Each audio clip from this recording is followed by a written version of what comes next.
Saludos hermanos y hermanas, bienvenidos, bienvenidos una vez más, esperando que se encuentren muy bien. Quizás algunos de ustedes pues teniendo unos cuantos días de vacaciones o quizás pues ya prontos a tener esos días de vacaciones. Y si no, pues de igual forma, Dios bendiga a cada uno de ustedes y aquí estamos, aquí continuamos con ustedes para hacerles llegar estos recursos y sobre todo que sigamos meditando, sigamos ampliando nuestro conocimiento de Dios con todo lo que eso pues trae como beneficio, ¿verdad? Bueno, el día de ayer estuvimos hablando, por lo menos lo que se pudo introducir al concepto de la Trinidad, ¿verdad? Como atributo divino. Hoy vamos a continuar con otro de esos atributos. Tengamos presente, no olvidemos que pues no podemos pretender entender a plenitud la naturaleza de Dios, lo que Dios nos ha revelado a través de la escritura, pues es lo que nosotros podemos asimilar. Y pues eso es lo que vamos a aprovechar, ¿verdad? Pero siempre sabiendo que de alguna forma pues va a quedarse corto lo que podamos aprender, pero poquito o mucho es enriquecedor para nuestra comunión y nuestra intimidad con el Padre. ¿De acuerdo? Hoy entonces vamos a hablar con otro tributo que se llama la autoexistencia de Dios. Bueno, voy a leer la introducción de este capítulo. Recuerden que estoy apoyándome en este libro de A.W. Tozer, El conocimiento del Dios Santo, aunque hay muchos otros libros también dedicados a hablar de los atributos divinos. Este, pues personalmente me ha gustado mucho por la sencillez con la que habla de temas tan profundos. Y empieza diciendo este capítulo, como para entender qué significa la autoexistencia de Dios. Sería esto. Dios no tiene origen. Dios no tiene un inicio. Y eso implica también que no tiene un final. Es precisamente este concepto de carencia de origen el que distingue a aquel que es Dios de todo lo que no sea Dios. Porque cualquier cosa, cualquier ser humano, cualquier ser vivo, cualquier elemento que no tenga vida, pero que tuvo un origen, ya eso lo le quita la posibilidad de considerarse Dios. Porque la esencia de que alguien sea Dios es que no tenga un origen. Porque el hecho de que haya un origen, de que tenga un punto de inicio, significa que hubo otro que hizo posible que empezara a existir. Y si hay otro que fue el que lo hizo comenzar a existir, pues ese es superior a él. Y si hablamos de la humanidad, pues así somos todos, ¿verdad? No hay uno solo de nosotros que no tuviera madre, tenga padre y madre. Puede que no conviviera, puede que no los conociera, pero de que los tuvo, los tuvo. Todos tuvimos nuestros progenitores, los que pusieron la célula que empezó a multiplicarse para que existiéramos. Y bueno, diríamos, pero Adán y Eva no tienen mamá y papá, no, pero también tuvieron un punto de inicio, porque Dios los hizo. Esa es la esencia de lo que significa la diferencia básica de algo que sea Dios a lo que no es Dios. Otro de los atributos, que es eternidad. Todas las cosas creadas se originaron necesariamente en algún lugar, dice aquí, y en algún momento. Aparte de Dios, no hay alguno que haya sido su propia causa. No hay uno solo de nosotros que se haya creado a sí mismo, o sea, que se haya dado inicio a sí mismo. Dice aquí, el niño con su pregunta de dónde vino Dios, está reconociendo sin quererlo que es una criatura, porque para nosotros como criatura lo más lógico es que todo tenga inicio, que todo comience. De hecho, vean que nosotros hasta celebramos, todos los años celebramos el inicio. el inicio de las personas, el inicio de nuestras vidas. Porque ¿qué son los cumpleaños? ¿Qué son las fiestas de cumpleaños? Es la celebración de un año más de que esa persona comenzó a existir fuera del vientre de su madre, pero por supuesto que sabemos que incluso en el vientre de su madre es donde comenzó a existir, donde comenzó el milagro de la vida. Entonces, ¿por qué nosotros buscamos eso, el origen de algo? Porque el concepto de causa, fuente y origen ya está fijado en nuestra mente. Sigo leyendo textual. Sabe que todo cuanto le rodea vino de algo distinto a sí mismo y todo lo que hace es extender ese concepto hacia arriba, o sea, hacia Dios, tratando de entender a Dios en términos humanos. Error. Y bueno, aquí dice que es el niño que hace esa pregunta, pero sabemos que hay una infinidad de adultos que hacen esa pregunta. Y solo hacer esa pregunta en cuanto a Dios demuestra una, una incoherencia. O sea, es sencillamente no darse cuenta que Dios no puede ser entendido ni explicado desde nuestra lógica, porque Él no es un ser creado. Él está en otra dimensión, en otra esfera completamente.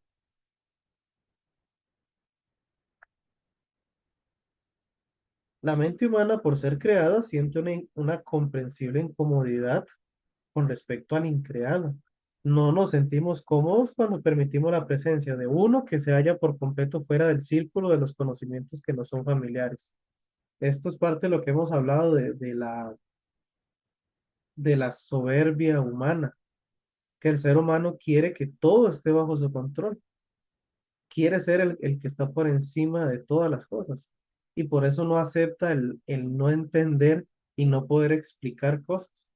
Por eso vemos tanto avance en la ciencia, porque es el ser humano buscando la explicación y el ser humano buscando el origen. Es la soberbia del ser humano. Gracias a Dios que en nuestra soberbia, por medio de Cristo, nos ha revelado quién es Él, pero evidentemente hasta dónde están nuestras capacidades. Pero por lo menos lo que Él nos da es suficiente para que digamos, sí, definitivamente yo no soy Dios. Y no hay un solo ser humano que sea Dios. Por lo menos eso sí lo podemos llegar a entender en Cristo. En la práctica es otra cosa, porque en la práctica pues todos los días seguimos queriendo que las personas actúen como nosotros queremos, que las cosas salgan como nosotros planeamos. Y bueno, todo eso es como la tendencia que todavía tenemos grabada de creer que nosotros somos Dios. Pero también tenemos el Espíritu que nos ayuda en ese proceso, ¿verdad? De humillarnos y aceptar que no lo podemos explicar todo. Sigo leyendo de aquí, porque Él está en todas partes y al mismo tiempo en ninguna, puesto que la palabra donde tiene que ver materia y espacio, y Dios es independiente de ambos. Ni el tiempo ni el movimiento lo afectan. Él es autodependiente por completo y no le debe nada a los mundos que han hecho sus manos. ¿Qué nos está queriendo decir ahí? Que conceptos como de ubicación no calzan con Dios. O sea, Él no está en un lugar específico. Él está tanto, y esto yo creo que lo ilustra muy bien, podemos, para complementar con la escritura, lo podemos respaldar con lo que dice el Salmo 139. Un salmo muy, muy importante para la devoción personal, la comunión con Dios, que nos habla de, ahorita para compartirles, justamente nos habla acerca del hecho de que Dios no puede ser medido, permítame, no puede ser medido de la forma en que nosotros entendemos lo creado, porque dice, tú has conocido mi sentarme y levantarme, has entendido de lejos mis pensamientos. Y ojo que en medio de todo esto que estamos hablando, siempre se cruzan los otros atributos de Dios, ¿verdad? Cuando hablamos de este tema, decíamos que siempre están relacionados entre sí, están interrelacionados. Y aquí es donde quiero recalcar, ¿a dónde miré de tu espíritu? ¿A dónde huiré de tu presencia? Si subieron los cielos, ahí estás tú. En el Seol, ahí tú estás. Si tomare las alas del alba y habitar en el extremo del mar, ahí me guiará tu mano y me asirá tu diestra. Si dijere, las tinieblas me encubrirán, aún la noche resplandecerá alrededor de mí. Aún las tinieblas no encubren de ti.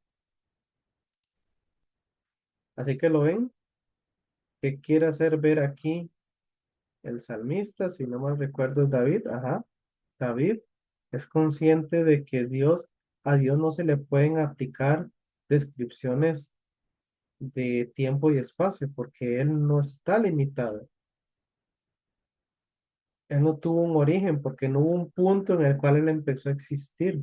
Él ha existido siempre, en todo lugar y en todo momento. Es eterno y es ilimitado. Dice aquí, también citando de Frederick W. Faber, sin tiempo, sin espacio, único, solitario y con todo sublimemente tres, tú eres grandioso, siempre el solo Dios en unidad, solo en tu grandeza, solo en tu gloria. ¿Quién contará tu maravillosa historia, venerada Trinidad?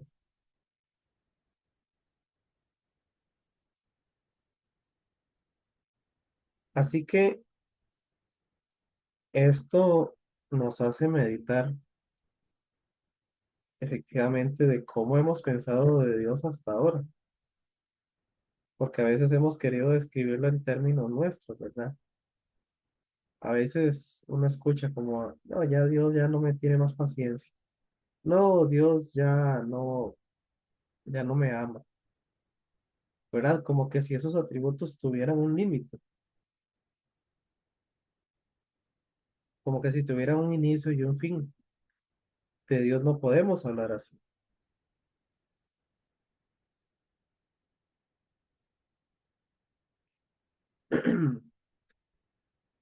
Vamos a seguir leyendo aquí algunos fragmentos.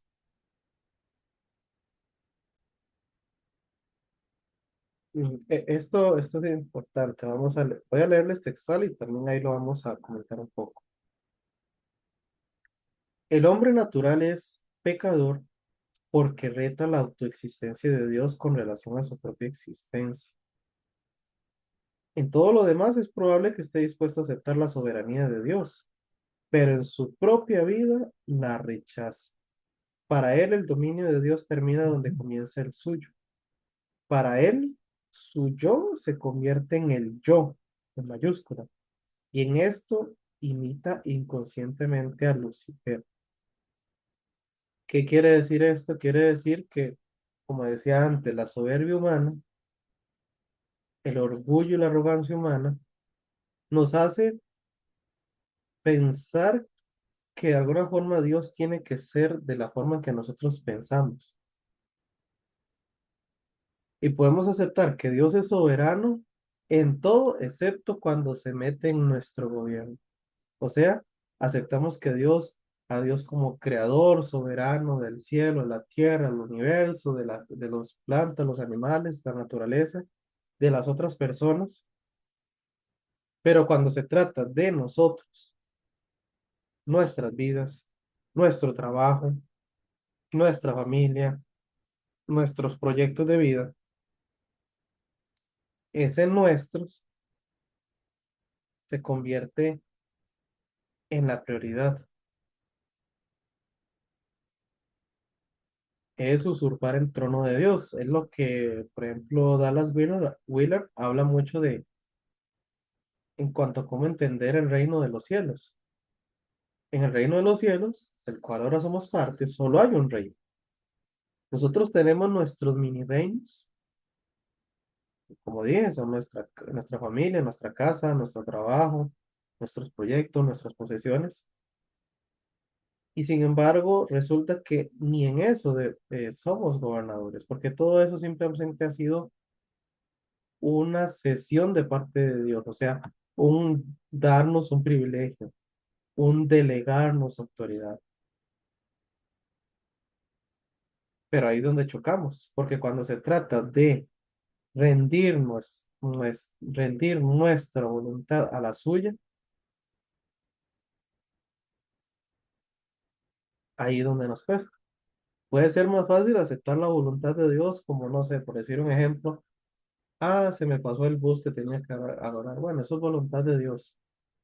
Pero muy diferente es cuando, no sé, por dar un ejemplo, cuando tenemos problemas en la casa con un hijo y un hijo dice que se quiere apartar y que se quiere ir de la casa y quiere vivir solo. O cuando en el trabajo el jefe decide darle el adelanto o más bien el ascenso a otra persona antes que a mí. Ahí es más difícil aceptar la voluntad de Dios, ¿verdad? Aceptar que Él es soberano en eso también. Pero es justamente parte del ejercicio diario que necesitamos hacer para dejar que Dios sea el verdadero gobernador. A un final de cuentas, por lo menos lo que se interpreta y se entiende, se dice que ese fue el pecado de Lucifer, querer ser igual a Dios y querer ser el que tomaba el lugar de Dios. La constante afirmación del yo, dice aquí, le parece lo más natural. Algunas veces incluso dice, está dispuesto a compartirse, algunas veces a sacrificarse por un fin anhelado, pero nunca a destronarse a sí mismo. Por bajo que descienda en la escala de la aceptación social ante sus propios ojos, sigue siendo un rey y nadie, ni siquiera Dios, le puede arrebatar ese trono. El pecado tiene muchas manifestaciones, pero su esencia es una sola. Un ser moral creado para adorar ante el trono de Dios se sienta en el trono de su propio ser y desde esa elevada posición declara, yo soy. Esa es la esencia del pecado. Nosotros siendo los gobernadores. Solo cuando el alma es llevada en el Evangelio ante la faz del Altísimo, es cuando esa terrible incongruencia moral es sacada a nivel de la conciencia. Y por eso es que era tan necesario la obra del Espíritu Santo, porque Jesús dijo, cuando Él venga, convencerá al mundo de pecado, de justicia y de juicio. A final de cuentas, lo que cada ser humano necesita es, así como en Hechos 2, recordemos el discurso de Pedro, que los que estaban oyendo a Pedro se compungieron de corazón y llegaron a la pregunta, ¿qué haremos? Entonces dice aquí, ese es el profundo grito que sale del corazón de todo ser humano que se da cuenta que él es el usurpador y que está sentado en un trono robado. Por dolorosa que sea, es precisamente esa consternación moral la que produce el arrepentimiento genuino.